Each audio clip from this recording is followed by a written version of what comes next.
Hello, fight fans. Thanks for joining us at MMA Insider. Before we get rolling with today's news, show some love by hitting that like button and subscribing. Now let's uncover the latest happenings in MMA. Starting off, Daniel Cormier encourages Dustin to take fourth fight with Conor McGregor if the opportunity presents itself. Moving on, Conor McGregor tells Michael Chandler that they have a new fight date in 2024. Next, Namajunas feels closer to UFC flyweight title shot after win over Tracy Cortez. Moving on, Paddy Pimblett thinks Bobby Green will never be able to fully recover from his controversial stoppage loss to Turner. Lastly, Pereira played Dana White into giving him $303,000 bonus for UFC 303. UFC Hall of Famer Daniel Cormier doesn't think Dustin is ready to walk away from pro MMA competition, and he'd advise him to take another fight with Conor McGregor if he can.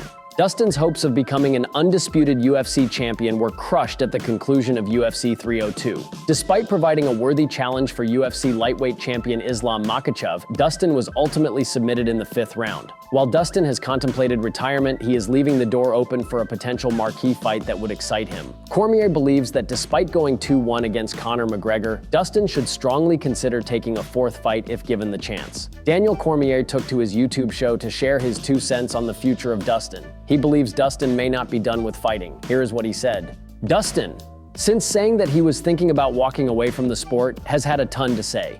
You could see inside of him that there's a lot there. The fire still burns inside Dustin. This week he's fired shots at Michael Chandler, Conor McGregor. As Cormier mentioned, Dustin has had some words for Michael Chandler and McGregor. It's led Cormier to believe that Poirier has more to give in the fight game. Here is what he said. It don't sound like you're a guy that wants to walk away from this thing, and honestly, if I was advising you, I would say, don't, you've got far too much to give. Dustin's a dog, he's gonna fight anybody. He's gonna fight them on the street too. I think if the McGregor opportunity presents itself, that's gotta happen. Conor McGregor claims a new fight date for a showdown with Michael Chandler has been discussed. McGregor and Chandler were set to collide in the main event of UFC 303 in Las Vegas at the end of June. That didn't happen as McGregor pulled out of the fight due to a toe injury. A light heavyweight championship rematch between Pereira and Jiri Prochazka ended up taking its place. While many have wondered if the fight between McGregor and Chandler will ever take place, McGregor 1 has provided an update. Conor McGregor has taken to his X account to claim that a new date to share the octagon with Michael Chandler seems to be locked in. Here is what he said. I talked to Dana today about our new date, all looking good, 2024, for sure. It has been 3 years since fight fans last saw Conor McGregor compete inside the octagon. He suffered a broken tibia and fibula in his 3rd meeting with Dustin Poirier. McGregor's planned return for UFC 303 would have drawn eyeballs to International Fight Week, but the UFC made the most out of a bad situation, also having to deal with a last-minute change to the co-main event. The question now is, will Conor McGregor actually fight in 2024? Chandler has essentially put his career on hold waiting for Conor McGregor. It's clear that Chandler is in a position financially where he can afford to wait for the major payoff. McGregor remains a massive draw, and his next fight inside the octagon is expected to be a huge financial success for the UFC if it ever comes to fruition.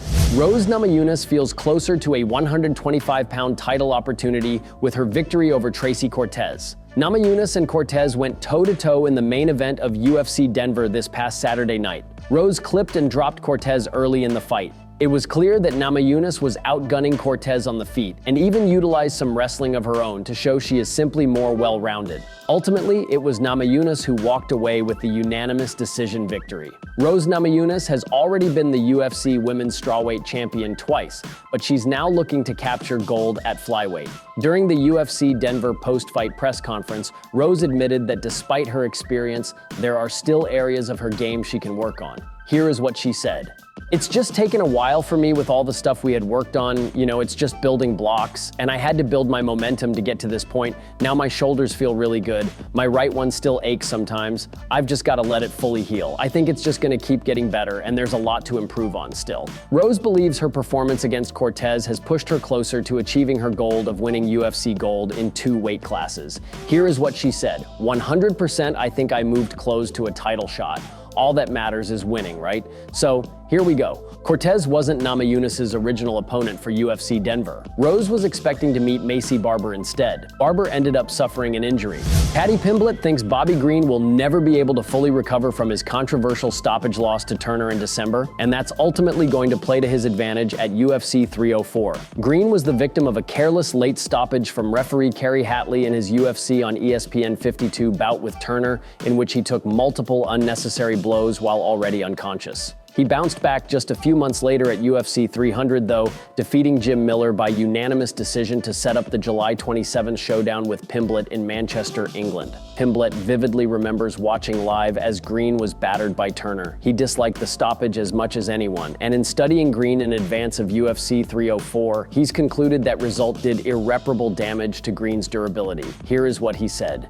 As much as he shit about me that fight week, I can remember turning to my lad Blaze and saying, I know he spoke about me, but that's disgusting. How has that ref allowed that to go on like that? I do think it's still affecting him because he got clipped with a few shots against Jim Miller, who is not a big puncher, and in the first round he looked a little bit wobbly. Despite seeing a juicy target on Green's head, Pimblett, 29, recently made headlines by suggesting a grappling heavy fight at UFC 304. Green previously stated that he doesn't think Pimblett can submit him, and the Brit replied by daring his opponent to compete with him on the mat. That resulted in fan backlash toward Pimblett that he was reluctant to strike with Green, but he said that couldn't be further from the case. Pimblett isn't bothered by any fan reaction toward him, however, and said that when UFC 304 arrives, he will be looking to put Green away in any manner he can. Here is what he said.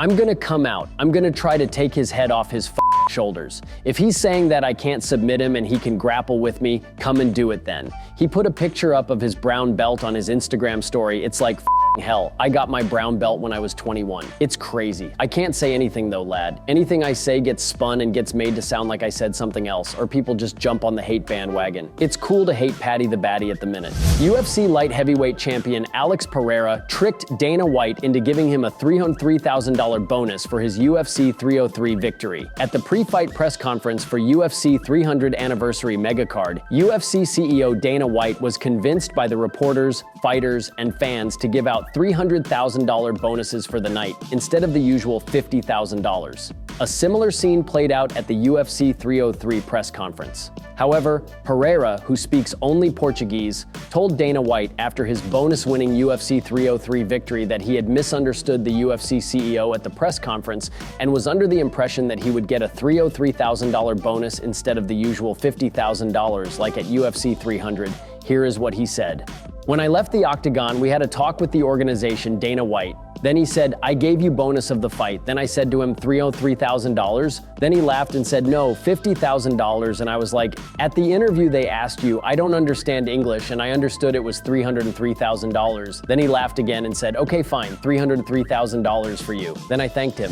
Thank you so much for tuning into today's video. Your dedication and support fuel our passion to bring you the latest and greatest in the MMA world. If you enjoyed today's news, please give us a thumbs up and share it with fellow MMA fans. Remember to subscribe to stay in the loop with daily MMA updates. We've got a lot of exciting news, interviews, and analysis coming your way every single day. Your engagement helps us grow and serve the MMA community even better. Once again, thank you for being an integral part of our daily MMA journey.